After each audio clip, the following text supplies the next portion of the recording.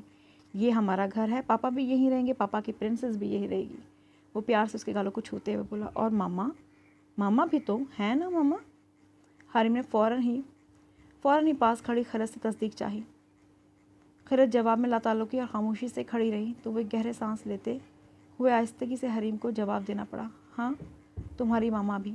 پہلے کچھ دیر بیٹھنا، پھر گھر دیکھنا۔ گھر دیکھنا ہے پاپا پہلے۔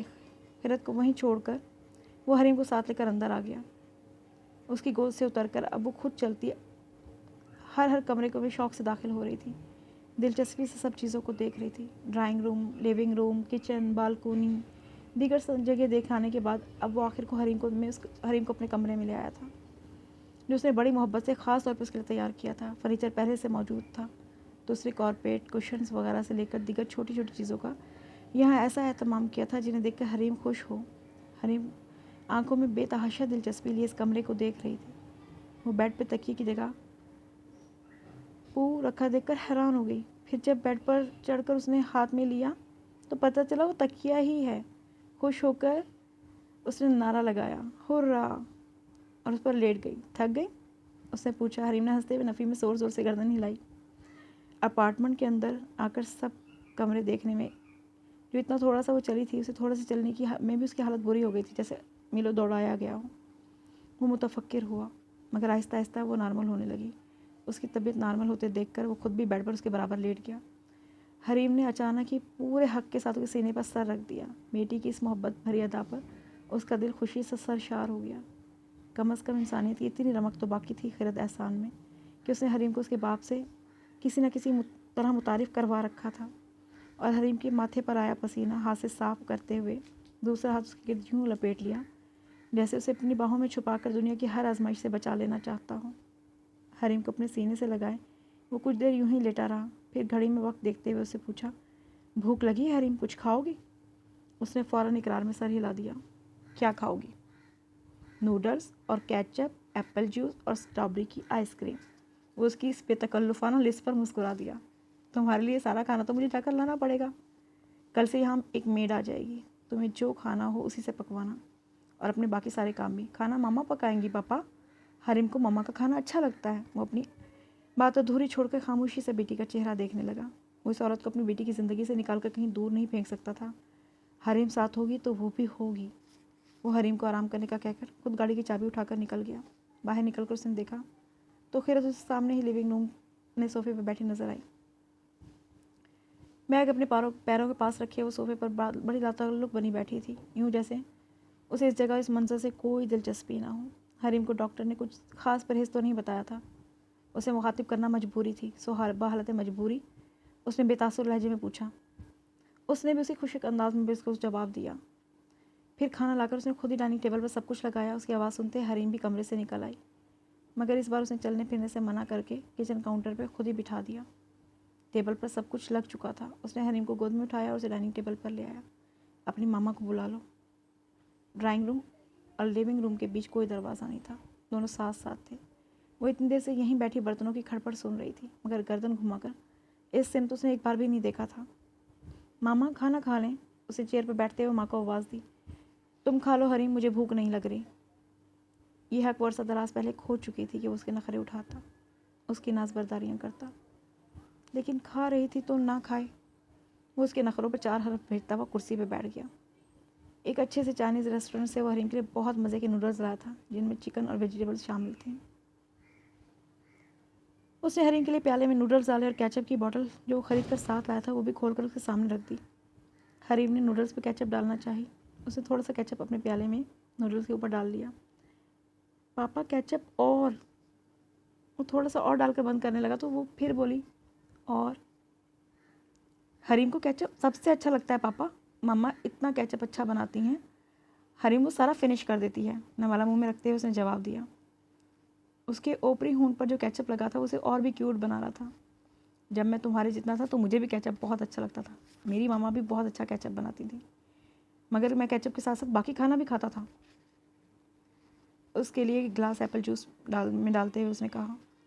حریم زبان سے ہونٹ کے اطراف لگا کیچپ صاف کر رہی تھی، اس بات پر بہت حیران ہوئی۔ ماما؟ پاپا کی ماما؟ حریم باتیں مت کرو، کھانا جلدی کھاؤ، پھر تمہیں میڈیسن لینی ہے۔ وہ اپنی لاتعلقی اور بیگانگی ترک کر کے ایک دم ہی صوفے سے اٹھی اور حریم کے پاس آ کر غصے سے بولی۔ پھر حریم کے برابر والی کرسی گھسیٹ کر بیٹھ گئی اور حریم کے ہاتھ سے چمچ اور کانٹا لے کر خود اسے جلدی جلدی کھانا کھلانے لگی۔ ماما کیچپ اور۔ وہ منمنائی۔ کوئی ضرورت نہیں ہے، پہلے جو پلیٹ میں ڈھیر لگا ہے اسے ختم کرو۔ الفاظ سے بھی زیادہ اس کا لہجہ اور نگاہیں غصے بھری تھی۔ وہ اپنے غصے کو بامشکل پیتا حریم کی طرف دیکھ کر بس دستور مسکرا رہا تھا، جو ماں کے غصے سے خائف سی ہوتی جلدی جلدی کھانا کھانے لگی تھی۔ اسے اپنے لیے نہیں اپنی بیٹی کے لیے اس عورت پہ غصہ آ رہا تھا۔ اس کی معصومانہ باتیں کرتے باپ کے ساتھ اپنا پہلا ڈنر انجوائے کر رہی تھی اور سنگ دل عورت نے اسے چہرے پر ہنسی بجھا کر ڈر اور خوف کی طاری کر دی تھی۔ ماں کے غصے سے ڈری حریم اس کے ہاتھوں سے جلدی سے پیالہ لے کر سب نوڈل ختم کر چکی تھی۔ خالد اسے فوراً کرسی سے اٹھانے لگی۔ ماما حریم کی سویٹ ڈش۔ حریم نے اٹھنے سے پہلے انکار کرتے ہوئے کچھ احتجاجی انداز میں کہا۔ حریم نے اس کے لیے اسٹرابری آئس کریم کی فرمائش کی تھی۔ حریم کے لیے کھانا کھانے کا کوئی پرہیز نہیں تھا، سوائے اس کے کہ کھانے میں نمک کی مقدار کم ہو اور چکنائی اس کی خوراک میں شامل نہ ہو۔ حریم کے لیے آئس کریم لانا اسے ٹھیک نہ لگا تو آئس کریم کے متبادل طور پر اس نے فروزن اسٹرابری یوگرٹ لے لیا تھا، جو کہ فیٹ فری بھی تھا اور حریم کے لیے اسٹرابری آئس کریم کا ایک بہترین اور صحت مند نعمت بدل بھی تھا۔ وہ دیگر فلیور بھی لے آیا تھا۔ بس اب کل سویٹ ڈش کھا لینا، تمہاری دوا کو پہلے ہی دیر ہو گئی ہے۔ ابھی کھانے بیٹھیں گے تو تمہاری میڈیسن اور نیند دونوں اور بھی لیٹ ہو جائیں گے۔